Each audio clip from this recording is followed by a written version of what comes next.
He was right from the beginning. They were spying on him. They were wiretapping. They were listening in on Trump Tower.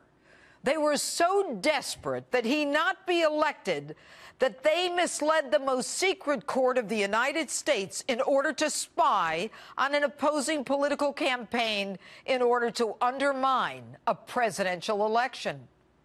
Members of the highest echelon in our FBI and Department of Justice conspired to prevent an outsider from breaking the establishment stranglehold on the American people. They needed a reason to spy, so they made one up. They used a dossier of lies paid for by a major political party, the Democrat National Committee, and a presidential candidate, Hillary Rodham Clinton, to dupe that court. They swore to facts they knew were lies to get what they wanted in order to surveil a candidate they could not imagine being president. A cabal of arrogant, condescending employees of our government whose salaries we pay thought that we didn't count.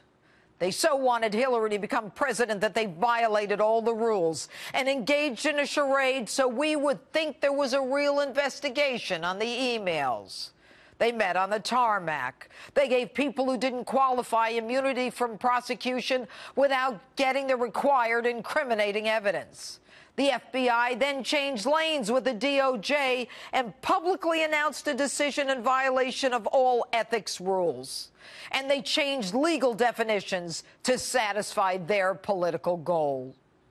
They thought she'd be elected and no one would ever know. But she wasn't. So they plotted an insurance policy to bring him down anyway. You know, I've often talked about the Clintons coming on the scene from Arkansas in their bell-bottoms as pigs at the trough.